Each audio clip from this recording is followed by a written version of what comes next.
इसकी माता के आंचल को सूना नहीं करूंगा। भले मेरे पुत्र समाप्त हो गए हैं, लेकिन मैं इसके शरीर को समाप्त नहीं करूंगा। इतनी दया और करुणा एक माता के अंदर ही हो। जो माता स्वयं क्षत्राणी हो, वो दूसरे के पुत्र पर वही दया करे। पुत्र की रक्षा एक मां अपने सर्वत्र के रूप में परित्याग करके करती है। किसी दैवी शक्ति के अंदर सामर्थ्य नहीं है कि माता के पास पुत्र हो और उस पुत्र का समाप्ति हो जाए, ऐसा व्यवहार नहीं हो सकता। लेकिन आज परमात्मा शक्ति ने, भैया द्रौपदी ने स्वयं को प्रकट करते हुए कह दिया कि आपका पुत्र स्वतंत्र नहीं है। मेरे पुत्र भले समाप्त हो गए, लेकिन भैया कृपी देवी के पुत्र को जीवंत रखना परम आवश्यक है। अर्जुन महाराज ने कहा कि यदि तुम इसे छोड़ देती हो तो मेरा प्रतिज्ञा क्या, जो मैंने इसको मारने का प्रतिज्ञा किया है, यदि ये नहीं मरता तो मैं अग्नि में जलकर समाहित हो जाऊंगा, समाप्त हो जाऊंगा। बोले कि भैया अब जो करना है सो करो, आप समझो मैं तो इसको मारने का अधिकार नहीं दूंगा। भगवान कृष्ण ने कहा कि हे महाराज युधिष्ठिर, मृत्यु के 10 भेद होते हैं। उस 10 भेद में से एक मृत्यु केवल यही मृत्यु नहीं है कि जो मर गया, एक मृत्यु यह भी है कि किसी सम्मानित व्यक्ति का अपमान कर देना भी वह मृत्यु के समान है। इस अश्वत्थामा को ब्रह्मराज भगवान स्वयं श्री ब्रह्मा जी ने दिव्य भरद्वाज की तपस्या के द्वारा इसको मणि प्रदान किया है। और इसके मणि को जो आप ले लेते हैं तो यह पागल सा हो जाएगा, और इसको अपमान अवस्था करके इसको छोड़ दीजिए, क्योंकि यह अमरत्व को प्राप्त किया, अमरजीवी है और यह संसार में भ्रमण करेगा। वही अश्वत्थामा भीमसेन को अध्यादेश दिया गया और भीमसेन ने कर्म कर दिया। अश्वत्थामा अपमान की अवस्था में, घोर अपमान की अवस्था में नित्य होकर के रुदन करता हुआ चल पड़ा, लेकिन मन में पांडवों के प्रति प्रपंच उसके अंदर से समाप्त नहीं हुआ। पांडवों को समाप्त करने की चाह उसके मन में थी। मन में चाह लेकर के इच्छा होकर के ध्यान किया कि पांडवों में कौन जीवंत है, कोई आगे की पीढ़ी में कौन है। तो उसका ध्यान गया कि अभिमन्यु की पत्नी जो उत्तरा है, उत्तरा गर्भ को धारण की है। क्योंकि जिस समय अभिमन्यु धर्म क्षेत्र कुरुक्षेत्र में मरणांत अवस्था को प्राप्त किए, उस समय उनकी चिता पर उनकी धर्मपत्नी उत्तरा सतीयुक्त नहीं हुई, क्योंकि गर्भ को धारण किया। अतः उनके गर्भ को ही मैं समाप्त कर दूंगा। गर्भ को समाप्त करने के हेतु मन में विचार किया और बाणों को सजाया।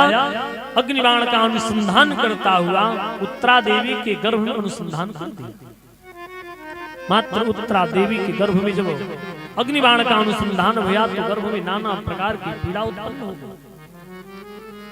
स्वयं देवी ने भगवान कृष्ण से प्रार्थना करने लगी, हे परमात्मा कृष्ण, हे भगवान कृष्ण, आप हमारी रक्षा करिए। पाहि पाहि महायोगिन देव देव जगतपते, नान्यम तद्भयम पश्ये यत्र मृत्यु परस्परम। हे परमात्मा, आप हमारी रक्षा करिए। मेरी रक्षा नहीं, जो अंतःकरण में, जो मेरे गर्भ में जो जीव मात्र पल रहा है, वो पांडव वंश और कुरु वंश का अंतिम कुल दीपक है। यदि इस कुल दीपक की समाप्ति हो जाएगी तो पांडव कुरु वंश समाप्त हो जाएगा। उसी गर्भ से आकाशवाणी की तरह एक ध्वनि प्रकट हुआ। भगवान की स्तुति कोई जीव मात्र कर रहा है। वह जीव मात्र भगवान से प्रार्थना करता है कि प्रभु मेरी रक्षा करिए। भगवान कृष्ण इस प्रार्थना को सुन रहे हैं।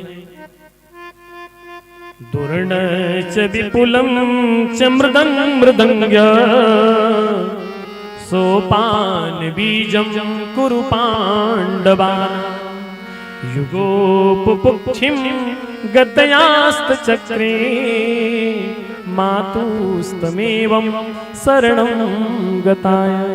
हे परमात्मा, आपकी रक्षणार्थ करने के हेतु मैं प्रार्थना कर रहा हूं, आप हमारी रक्षा करिए। जो द्रोणाचार्य का पुत्र अश्वत्थामा है वो मेरे मातृ गर्भ में अग्निबाण को अनुसंधान किया है और इस गर्भ को समाप्त करना चाहता है, क्योंकि मैं पांडव और कुरुवंश का एक कुल दीपक बचा हूँ, इस कुल दीपक को भी बुझाने का प्रयत्न कर रहा है। हे परमात्मा, आपने पांडवों का निरंतर रक्षा किया है, अतः आप इस जीव मात्र की भी रक्षा करें। कहीं मैया उत्तरा प्रार्थना करती हैं, कहीं वह गर्भ में पला हुआ जीव रक्षणार्थ के लिए भगवान को पुकारते हैं। भगवान ने अंगुष्ठे के आकार पुंज, तेज पुंज बन करके मैया उत्तरा के गर्भ में जाकर के मातृ शक्ति की रक्षा करते हैं।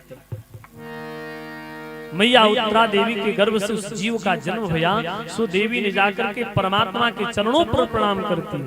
कहा कि प्रभु, मेरे जीवन में तो केवल दुख ही दुख लिखा था, दुख ही दुख था, मैं उस दुख को प्राप्त की, लेकिन आज मुझे दुनिया का सुख प्राप्त हुआ है कि मेरे गर्भ से जो जीव जन्म लिया है वो आपका परम भक्त है, क्योंकि आपने गर्भ में जाकर के इस जीव को दर्शन दिया है, और दर्शन करने के प्रांत यह साधारण जीव नहीं है, ये तो विष्णुरात हो चुका है, इसलिए उस बालक का नाम विष्णुरात। विष्णुरात मातृ शक्ति ने भगवान की कमलवत चरणों पर प्रार्थना की। मैया उत्तरा कहती है कि हे प्रभु, लगन व्यास मुनि भाखिमु दान दिन विराट अर्जुन पितु तुम मातुल विद दुख लिखा लाट। मेरे जीवन में केवल दुख ही दुख था, लेकिन दुख की समाप्ति के याद भया है इस पुत्र की जन्म देकर। मैया द्रौपदी आकर के परमात्मा के चरणों पर प्रणाम करती है। मैया कुंती आ गई। मैया कुंती ने उस बालक को लेकर के समस्त लोग को दर्शन कराती हैं, लेकिन बालक मौनस्तब्ध होकर सबके मुखमंडल को देख रहा है, मानो परीक्षा ले रहा। जब भगवान कृष्ण के सन्मुख उस बालक को लाया गया तो बालक उस दिव्य सौंदर्य दृष्टि को देख करके, परमात्मा के छवि विग्रह को देख करके मुस्कुराने लगे, और मुस्कुराते हुए बालक की जो मुस्कुराहट को मातृ शक्ति ने देखा तो मैया कुंती ने उस बालक का नाम परीक्षित। बोले परीक्षित महाराज की दिव्य दर्शन भया। उसी जो विष्णुरात है वो विष्णुरात का नाम परीक्षित पड़ गया। मैया कुंती भगवान के चरणों पर आ गई और भगवान के चरणों पर प्रार्थना की, हे परमात्मा, हे भगवान कृष्ण, आपकी कितनी करुणा है हमारे ऊपर। मेरे परिवार की निरंतर आपने दर्शनार्थ के निमित्त मेरी रक्षा किया है, मेरे पुत्रों की रक्षा किया, कहीं मेरे पुत्र वधू की रक्षा की, कहीं वस्त्र बन करके प्रकट है तो कहीं रक्षा गृह में रक्षा बन करके, रक्षा कवच बन करके प्रकट है। हे परमात्मा, हे गोविंद, मैया ने एक बड़ा सुंदर श्लोक कहा, कृष्णाय वासुदेवाय हरे श्री परमात्मने प्रणतः क्लेश। याद है ना आपको? है ना याद? बहुत इस मंत्र को निरंतर, और जब तक सोए नहीं तब तक गाइए, यानी सोने से पहले भी गाइए और सोकर उठे तब भी गाइए।